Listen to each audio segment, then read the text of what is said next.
vocês, mas nossos ouvintes, né, virtuais ainda não nos ouviram, então...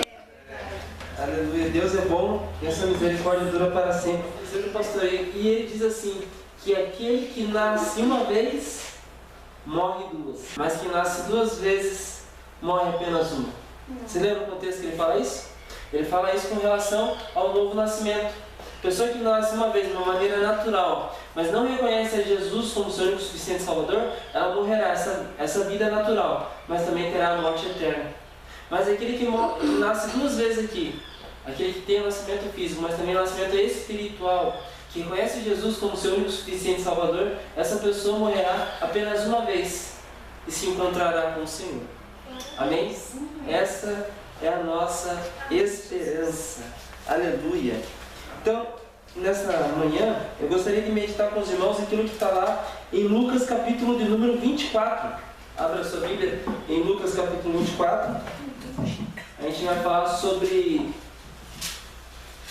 discipulado. O título dessa mensagem, o convite à mesa.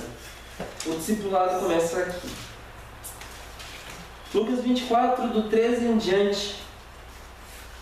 Eu quero levar vocês a refletirem sobre uma pesquisa feita pela Center for Church Renewal. Eles falam que existem alguns paradigmas que a igreja tem que quebrar referente ao discipulado.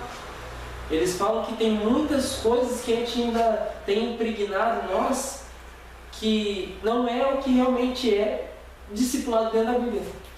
Nessa pesquisa muitas pessoas responderam e 17% delas afirmam que não são discipuladas de uma maneira relacional, de comunhão, de intimidade. Muitas pessoas responderam essa pesquisa falando que para elas discipulado é apenas um curso, apenas um período, apenas um workshop, quando na realidade é algo relacional, como nós vemos na palavra de Deus. Alan Wirth, uma vez ele disse que aprendeu da pior maneira possível, de que se nós não discipularmos as pessoas, o mundo, a cultura, com certeza fará. A cultura fará isso. C.S. Lewis ele disse que a igreja ela tem um único objetivo: atrair pessoas a Cristo e tornar essas pessoas pequenos cristos. E que se a igreja não estiver fazendo isso, toda a nossa liturgia, todos os nossos programas de discipulado, todas as nossas pregações e até mesmo a própria Bíblia é uma tremenda perda de tempo. Deus ele se fez homem com um único objetivo: atrair a humanidade para si. Esse é o objetivo do Evangelho: atrair pessoas para o centro da vontade de Deus. Lucas 24, versículo 13 em diante, a gente vai caminhar com dois caminhos, com dois discípulos frustrados no caminho de Emaús. Vamos ler aqui os primeiros versos. A gente vai caminhando conforme a gente lê o texto, porque o texto é um pouco comprido, então a gente não precisa ler ele todo agora no princípio. Versículo 13 vai dizer: no mesmo dia, dois deles estavam no caminho. Naquele mesmo dia, dois deles estavam de caminho para uma aldeia chamada Emaús, distante de Jerusalém, 60 estádios. E iam conversando a respeito de todas as coisas sucedidas. E aconteceu que, enquanto conversavam e discutiam, o próprio Jesus se aproximou e ia com eles. Os seus olhos, porém, estavam como impedidos de o reconhecer. Então lhes perguntou Jesus: que é isto que vos preocupa? E o que tendes ido tratando à medida que caminhais? E eles pararam entristecidos. Um, porém, chamado Cleopas, respondeu dizendo: és o único, porventura, que, tendo estado em Jerusalém, ignoras as ocorrências destes últimos dias? Ele lhes perguntou: quais? E explicaram o que aconteceu a Jesus o Nazareno, que era varão profeta, poderoso em obras e palavras diante de Deus e de todo o povo. Nossas autoridades o entregaram para ser condenado à morte e o crucificaram. Até aqui por enquanto. Aqui nós vemos dois discípulos que estão caminhando esse caminho de Emaús. Jerusalém ficou para trás, a cruz pesou e a caminhada estava difícil. A gente olha para esses discípulos e vê uma imagem de frustração. realmente eles não esperavam que as coisas acontecessem da maneira como aconteceram. Naquele mesmo dia, que dia era esse? O dia em que Jesus ressuscitou. Veja, aqui Maria Madalena já tinha tido seu encontro com Jesus, já tinha trazido a notícia para os discípulos, eles já sabiam dessa notícia, mas veja, nada disso mudou. O versículo 16 é o que mais me chamou a atenção. Diz que os seus olhos, porém, estavam como impedidos de o reconhecer. Jesus estava caminhando com eles, estava andando com eles, estava ao lado deles, mas eles não o reconheceram. Jesus estava ali presente, mas eles não conseguiram reconhecer o próprio Senhor Jesus. Eles estavam impedidos de reconhecer aquele Cristo ressurreto. João capítulo 20, verso 15, eu gostaria de ler esse texto com vocês. João capítulo 20, verso de número 15 vai dizer, próximo evangelho, no evangelho de João capítulo 20, verso 15 vai dizer: perguntou-lhe Jesus: mulher, por que choras? A quem procuras? Ela, supondo ele ser o jardineiro, respondeu: Senhor, se tu o tiraste, dize-me onde o puseste e eu o levarei. Veja que Maria Madalena, ela está chorando e as lágrimas a impedem de reconhecer o próprio Senhor Jesus. Aqui nós temos o peso que a tristeza traz, muitas das vezes, de nos impedir de reconhecer o próprio Senhor Jesus.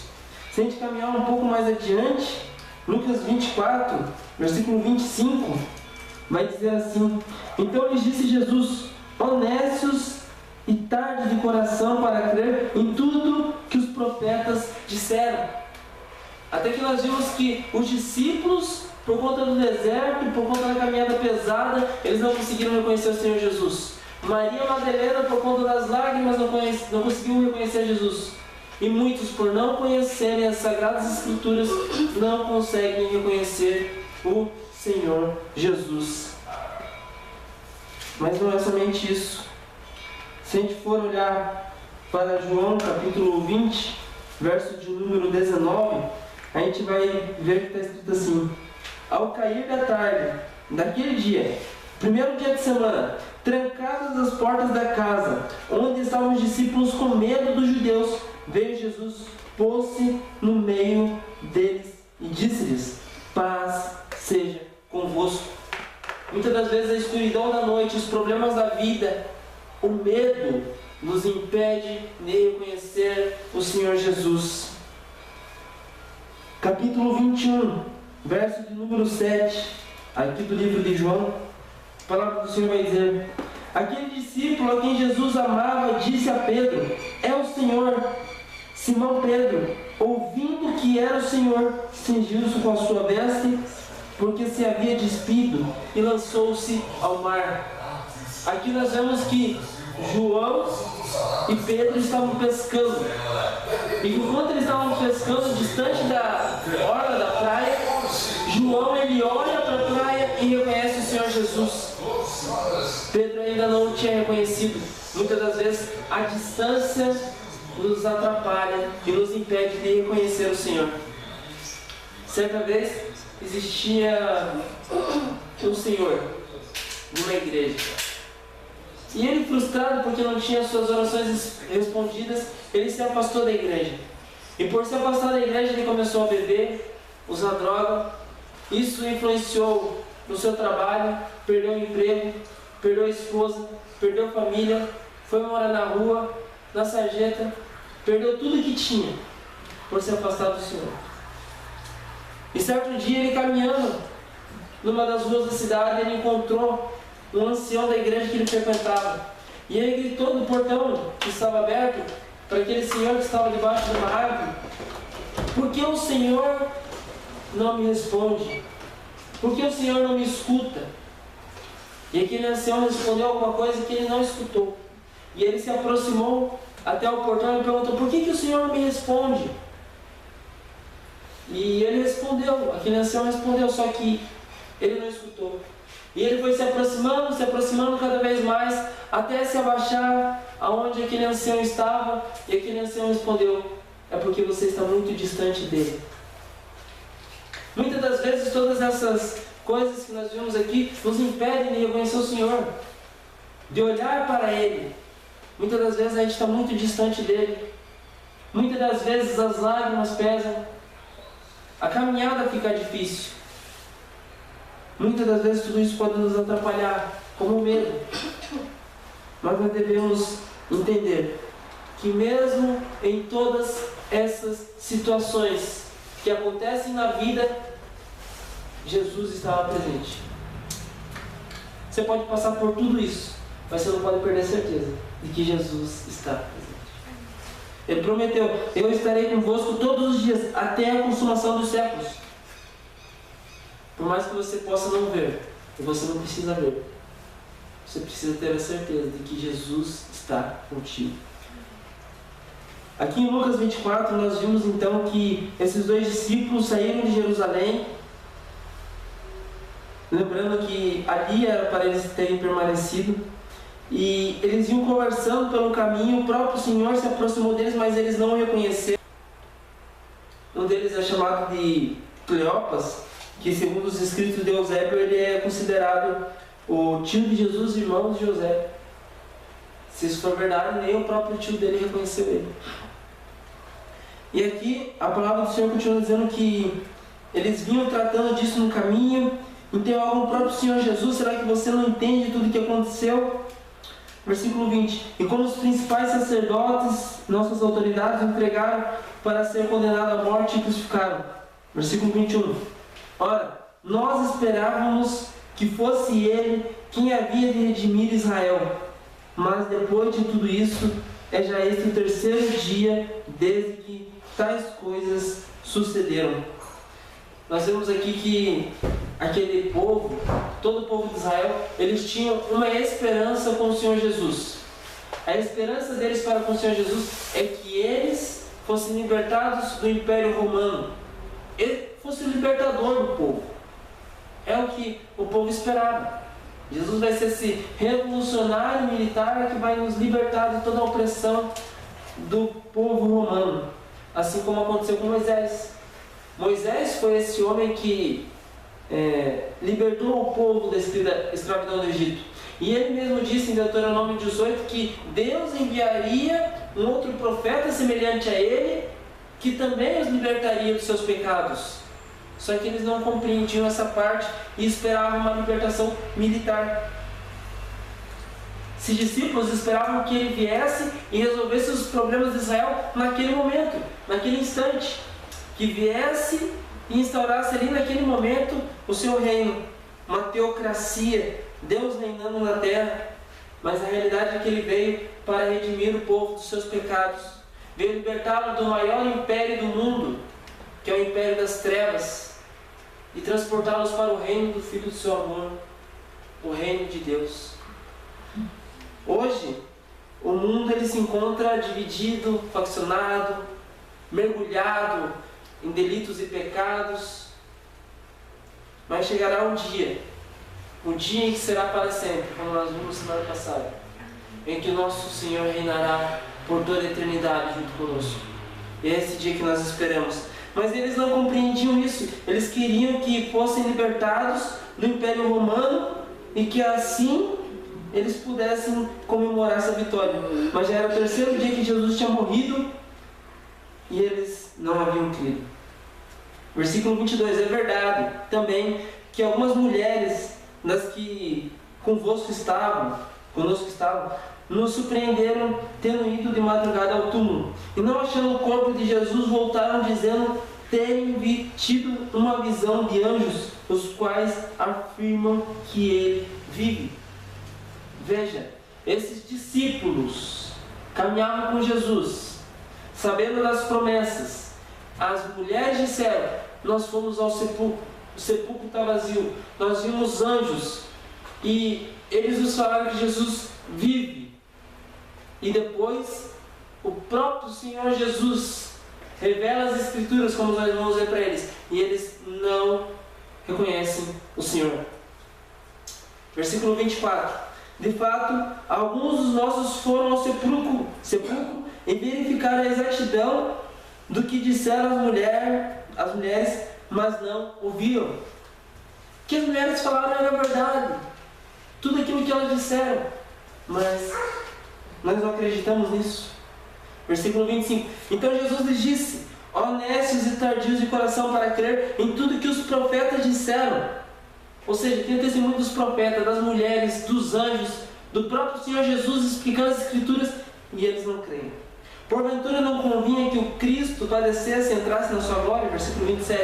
E começando por Moisés, discorrendo por todos os profetas, expunha-lhes o que a seu respeito constava em todas as Escrituras. Jesus, ele explica para os discípulos, lembra quando tal profeta disse tal coisa? Isso tinha que acontecer. Isaías disse que um menino nasceria da virgem, não foi isso que aconteceu? Isaías disse que ele teria que sofrer, não foi isso que aconteceu? Isaías disse que ele teria que morrer para pagar pelos nossos pecados, não foi isso que aconteceu?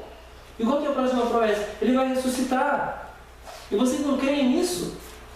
E eles continuaram andando incrédulos. Versículo 28.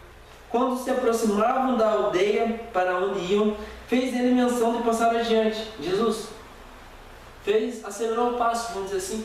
Vou indo embora aqui, vocês continuam o caminho de vocês e boa sorte aí.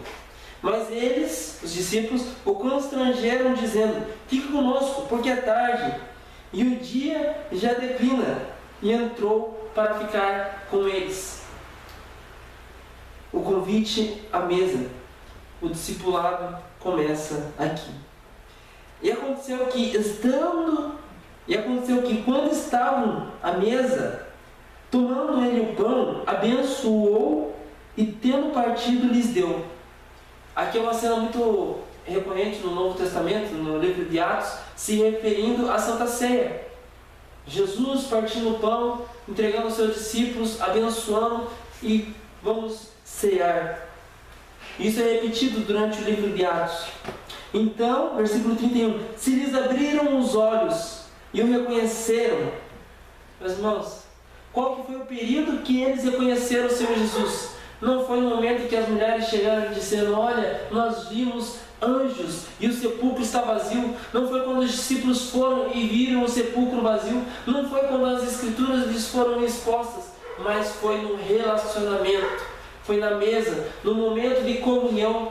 Muitas pessoas vão reconhecer que nós somos de fato cristãos, não quando nós pregamos a palavra, não quando nós anunciamos o Evangelho, mas quando nós verdadeiramente amamos uns aos outros.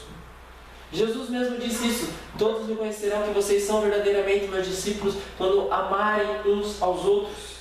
Nós precisamos pregar a palavra, sim. Quem convence é o Espírito Santo, sim. É Ele que convencerá o mundo do pecado, da justiça e do juízo. É essa a obra dele. É nosso dever pregar, mas nós devemos entender que muitas das vezes pessoas só reconhecerão o Senhor Jesus no relacionamento pessoal, na mesa, no partir do pão, na comunhão. Isso é uma coisa que o púlpito não consegue transmitir, que uma sala de aula não consegue transmitir. Comunhão, intimidade. Aqui a palavra está sendo pregada, exposta, explanada, mas comunhão é só na convivência, no dia a dia, na união. E é isso que nós precisamos entender, que o discipulado, ele não é um programa que nós realizamos na igreja, é uma vida em comunhão. Eu olhando do púlpito, às vezes um rosto triste, desfigurado, a gente consegue compreender que a pessoa está mal, mas muitas das vezes a pessoa está sorrindo, e é só na comunhão que você vai saber que ela está mal. A igreja, ela precisa se relacionar, precisa viver em comunhão, viver em intimidade entre os irmãos. Só tem um momento que nós podemos ser moldados, é na comunhão, é no relacionamento. Quando nós nos disponibilizamos, quando nós nos doamos a um discipulado, a caminhar com alguém, a permitir que alguém caminhe junto com a gente, nós somos moldados segundo a vontade de Deus. Nós somos afiados. Nós precisamos dessa relação de comunhão, de intimidade uns com os outros, de relacionamento. Caminhando um pouco mais aqui. Então, versículo 31. Se lhes abriram os olhos e o reconheceram, mas ele desapareceu da presença deles. Ali, Jesus foi para outro lugar. E nós vemos que o objetivo de Jesus é nos fazer reconhecer a necessidade de nós termos comunhão. Às vezes encontrar uma pessoa dentro do ônibus e caminhar com ela até o ponto final, às vezes não vai fazer ela reconhecer, mas a comunhão, o dia a dia, partir do pão, abrir a porta, sentar à mesa, isso é algo muito profundo. No Antigo Testamento nós vemos que pessoas, elas perguntavam o nome da outra pessoa, porque aquilo ali significava algo muito profundo. Você saber o nome de alguém era você realmente conhecer aquela pessoa, ter relação com ela. Não era de qualquer jeito você conhecer alguém. Hoje em dia não tem essa cultura, né? Mas isso se retrata nos nossos dias hoje como sentar à mesa. Não é porque a pessoa que se leva para dentro da sua casa é? Não. Mas quando você leva, que você abre a porta da sua casa, é que você realmente vai conhecer aquela pessoa mais a fundo. Você vai compreender mais a ela e ela vai estar mais aberta e propícia a receber o Evangelho, a reconhecer quem é o Senhor Jesus. Então se lhes abriram os olhos e reconheceram, mas ele desapareceu. E disseram um ao outro: porventura não nos ardia o coração quando ele pelo caminho nos falava, quando nos expunha as Escrituras? A pessoa no culto pode ter a vida impactada pelo Evangelho, mas é no discipulado, na comunhão, que ela será transformada. Na mesma hora, levantando-se, voltaram para Jerusalém, onde acharam reunidos 11 e outros com eles. Vamos ver o caminho que esses discípulos eles levaram. Jesus morreu. No terceiro dia que ele ressuscitou, eles pegam suas malas, caminho de Emaús. Vão voltar embora. Acabou. Chega. Esse negócio não dá mais. Não era verdade. Não acreditamos. Voltar. A cruz pesou. No caminho encontraram com o Senhor Jesus, o coração ardia porque eles expunham as Escrituras, mas seus olhos estavam encobertos, não conseguiam reconhecê-lo. Quando chegaram, comeram, partiram o pão, o reconheceram. Nesse momento, não foi o final da história deles. Foi um recomeço. Porque eles compreenderam a missão deles e eles voltaram para Jerusalém. O discipulado, essa relação, essa comunhão, ela não é um começo, ela não é um final, um fim em si mesma. Ela é um começo, é um ponto de partida para a missão, para ir e abraçar outras pessoas. Na mesma hora, levantando-se, voltaram para Jerusalém, onde acharam reunidos os 11 e outros com eles, os quais diziam: o Senhor ressuscitou e já apareceu a Simão. Então os dois contaram o que lhes acontecera no caminho e como fora por eles reconhecido no partir do pão. Isso é maravilhoso. Veja a transição daqueles discípulos frustrados para esses discípulos que testemunham da graça e do amor de Deus com convicção, com amor, com graça, com verdade. Nós o vimos. Veja, ele caminhava com a gente, nosso coração ardia, mas a gente não conseguia ver. Mas quando a gente viu ele partindo o pão, nossos olhos se abriram. Muitas das vezes, somente quando nós repartimos o pão, quando nós abrimos a porta da nossa casa, quando nós tivermos um discipulado relacional, nós vamos ver transformação.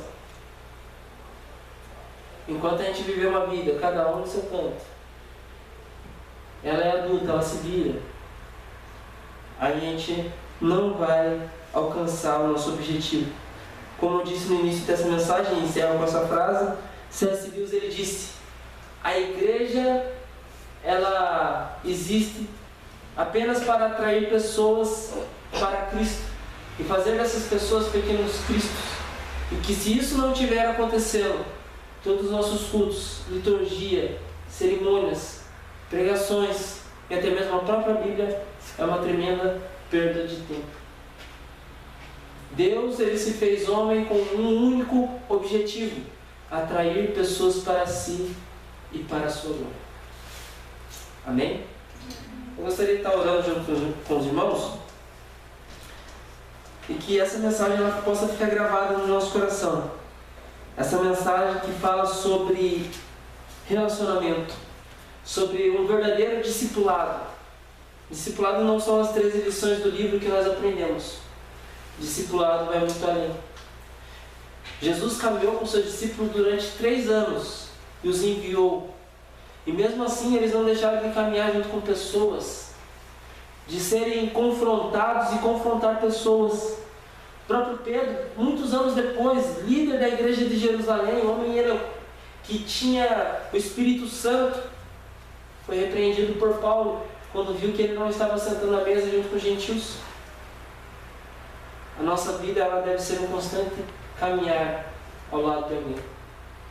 Pastor Faustino, eu tenho certeza que tem pessoas que ele se abre, que ele compartilha e que caminham ao lado dele.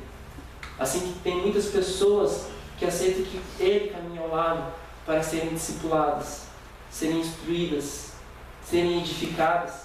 E quando nós ouvimos esses conselhos e colocamos em prática, nós temos a certeza que nós seremos bem-sucedidos, porque eles estão de acordo com as Escrituras. Vamos orar?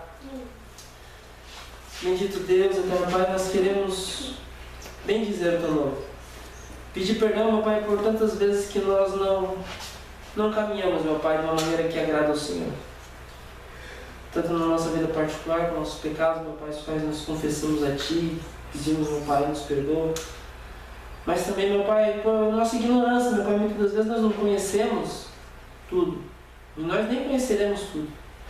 Mas nos ajude, meu Pai, à medida daquilo que nós conhecemos, a colocar em prática na nossa vida. Que nós possamos refletir sobre esse assunto e colocar em prática. Possamos olhar para as pessoas que estão ao nosso redor e nos relacionar com elas. Que esse amor que Jesus colocou no nosso coração possa ser transmitido, meu Pai, a essas pessoas. Meu Pai, que o Senhor impacte as nossas vidas e que nossas vidas impactem o mundo. Em nome de Jesus, que essa palavra fique guardada no nosso coração e que ela se torne viva em nossas vidas. Muito obrigado, Jesus, porque nós sabemos que Tu és o caminho, a verdade e a vida. Sabemos que Tu és o único caminho ao Pai. E nós, por conhecermos a Ti, queremos que outras pessoas também Te conheçam. Amém. Glórias a Deus.